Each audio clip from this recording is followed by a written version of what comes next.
Olá, queridos irmãos e irmãs em Cristo, tudo bem com vocês? Que a graça e a paz do nosso Rei Jesus vá ao teu encontro neste momento. Queridos, hoje eu vou gravar um vídeo, vou aproveitar, eu estou dentro do carro, a minha menina ela faz ginástica artística, eu fico aqui esperando ela por 2 horas. Então, aí eu fiquei dessas 2 horas, o meu bebê tá dormindo ali atrás. Eu vou contar um testemunho.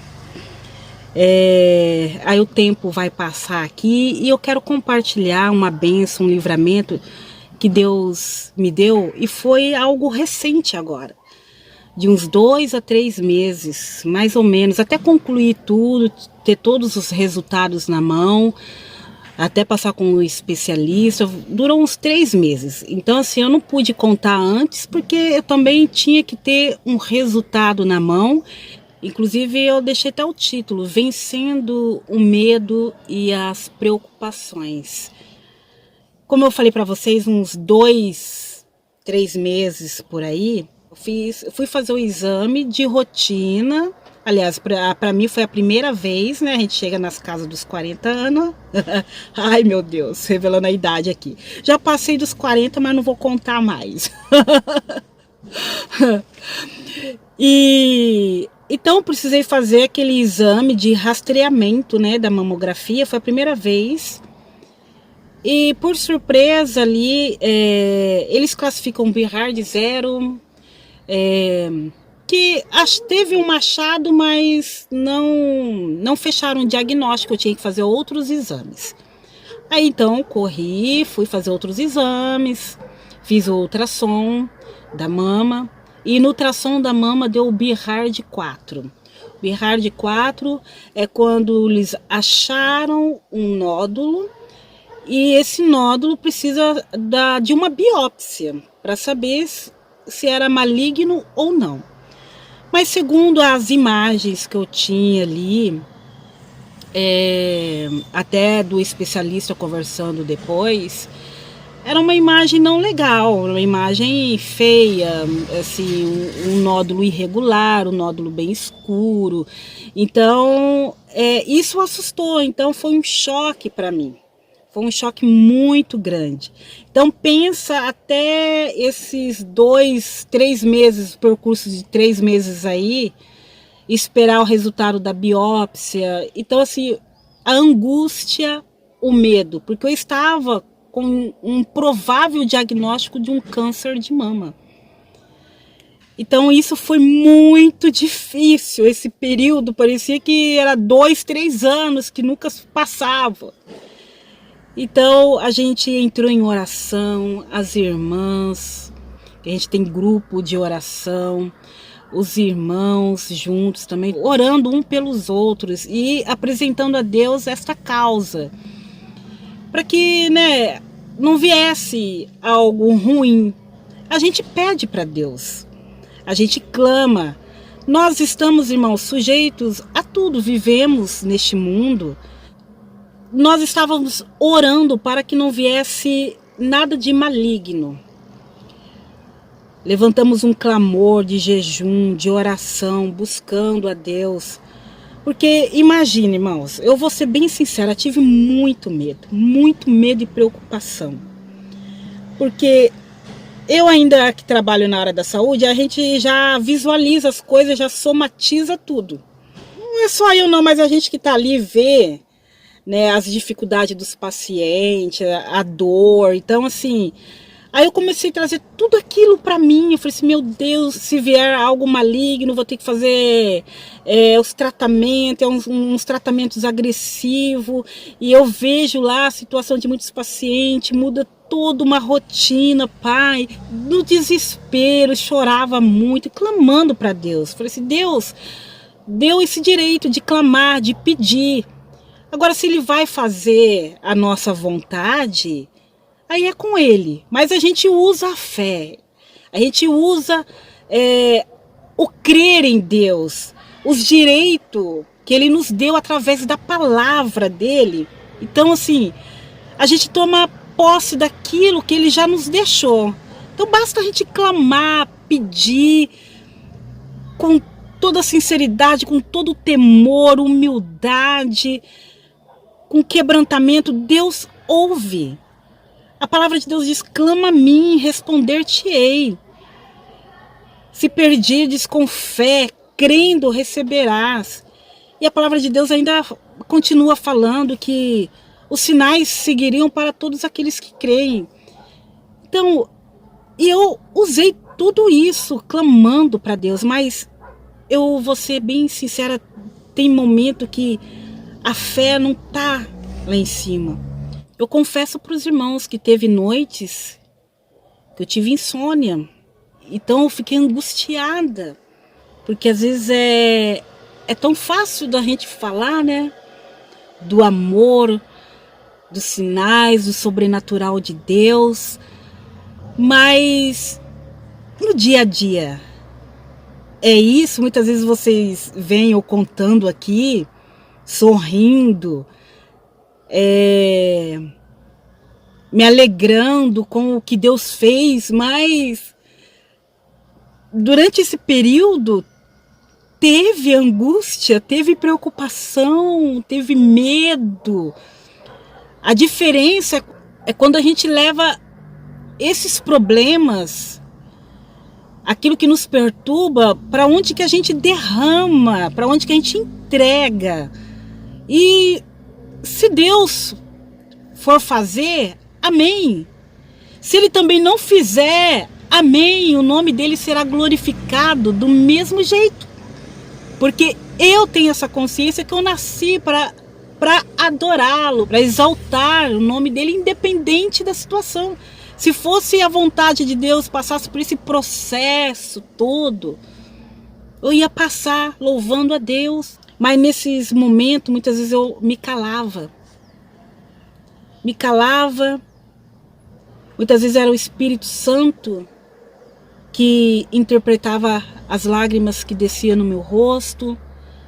E muitas vezes as orações que as irmãs mandavam para mim nos áudios, pelo WhatsApp, me fortalecia as palavras, eu tomava posse da palavra, que ali elas liberavam da parte de Deus. E isso foi me fortalecendo. E graças a Deus, irmãos, a biópsia, estou aqui com ela na mão. Eu não vou mostrar muitos detalhinhos não, mas assim, essa aqui é a mamografia que eu expliquei para vocês, que dão aquela classificação BIHARD 0. As irmãs entendem, assim, que já passaram por um processo desses, assim, as irmãs entendem mais, né? Assim, o câncer de mama não dá só em mulher, né? Ficou dando uma orientação aqui, como eu sou da saúde, dá também em homens, mas mulheres são o percentual mais alto, né? E depois fiz a mamografia, a ultrassom. Depois da mamografia eu fiz o ultrassom, onde acharam umas imagens, uns nódulos aqui, ó, até grande, uma imagem, até feio. Segundo a mastologista, ela disse que é uma imagem feia, que precisava fazer mesmo a biópsia para ver se não era algo maligno, né?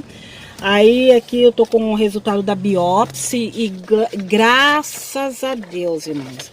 Quando eu fiz a biópsia, que eles tiram fragmentos aqui, ó, até esse aqui é um sinal de uma agulha, eles tiram todo um fragmento. E louvado seja o nome do Senhor. Quando eu peguei, deu um tumor benigno, que esse tumor benigno não vai me prejudicar. E não vai me trazer sequelas também, não vai gerar um câncer como era a preocupação, né? E eu louvo a Deus porque Deus ouve a nossa oração. Este canal aqui vocês vão ouvir falar muito de oração, porque a experiência com Deus, irmãos, tem que ter oração. A oração é a chave para tudo. Se Deus respondeu ou não, qual é o pai que você pede, clama, busca e não vai ter resposta? Às vezes não é a resposta do jeito que a gente quer, mas Deus sempre tem o melhor para nossas vidas. Então, assim, uma vida de oração é inevitável. Você não ter uma experiência, a resposta de Deus, você não ver sinais de Deus. Mas Deus sempre está mostrando o cuidado do zelo dele por nós.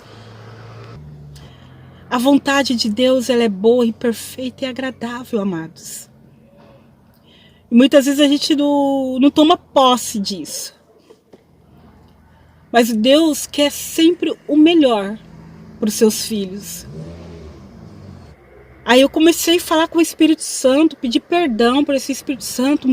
Eu tive muito medo. Um medo que eu achei que não fosse controlar isso. Aí o Espírito Santo me fazia lembrar de muitos personagens da Bíblia que sentiram medo também. Eu não vou entrar em detalhes aqui dos personagens, porque senão vai ficar muito longo os vídeos. Que isso é uma atitude do ser humano, é um sentimento do ser humano até normal. O que não pode acontecer é o medo exacerbar, deixar o medo sobressair em meio às dúvidas começarem a surgir. Aí eu comecei a meditar nisso, aí eu liguei e fui mandar uma mensagem para uma amiga que ela não está nem no Brasil, e conversando com ela pelo WhatsApp mesmo, e Deus usando a boca dela de tudo aquilo que o Espírito Santo tinha falado em meu coração, e usou exatamente as mesmas palavras. E ela falava comigo: Gi, o medo em nossa vida é normal. Quando a gente recebe uma notícia ruim, quando a gente não quer arriscar algo, medo é até uma defesa, é o normal do ser humano. O que não pode acontecer na vida do cristão, aqueles que acreditam nos sinais, nas maravilhas de Deus, aqueles que acreditam no sobrenatural de Deus, o que não pode acontecer quando o medo sobressaia na dúvida e não enlouqueça em ações descabíveis. Ou seja, você chegar a um ponto de loucura através do medo, tomar decisões sozinho, sem pedir uma direção de Deus. Isso é você fugir da vontade de Deus, do crer em Deus, porque a gente tem a quem recorrer, a gente tem esse apoio. Isso é para quem crê, porque nos dias de hoje, o período que nós estamos vivendo, reparem, as pessoas estão perdidas, ficando loucas, sem ter uma direção, sem ter discernimento. Preste atenção em nossa volta. Depois, não pensa nas consequências. As pessoas estão tomando atitudes sem direcionamento de Deus. O ego do ser humano está exacerbado. Não querem depender mais de Deus, não querem ouvir mais a voz de Deus, não querem dividir mais os seus problemas com Deus. Estamos num período onde o espírito do anticristo, ele está deixando o ser humano reivindicar o seu ego, o seu orgulho. Vocês estão me entendendo o que eu quero falar? Que já atua um espírito modificando o comportamento humano.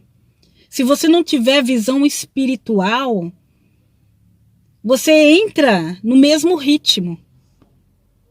Se eu prego o cuidado de Deus, os sinais de Deus na minha vida, eu tenho que viver isso. Se acontece alguma coisa de bom no ser humano, eles dão mérito à sorte. Ah, foi a sorte.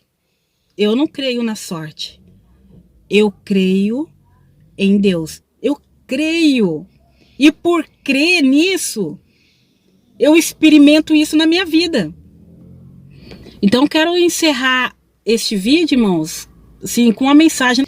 Não deixe os sinais de Deus, as maravilhas de Deus sendo manifestadas na sua vida se tornar algo casual. Algo tão normal. É o que o inimigo está fazendo hoje. É tão normal que você não vê espiritualidade nisso.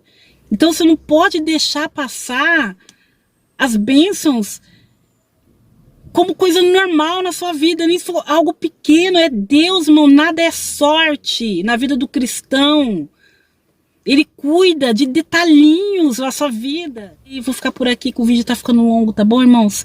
Fique com Deus e a paz do Senhor Jesus esteja com vocês. E até o próximo vídeo.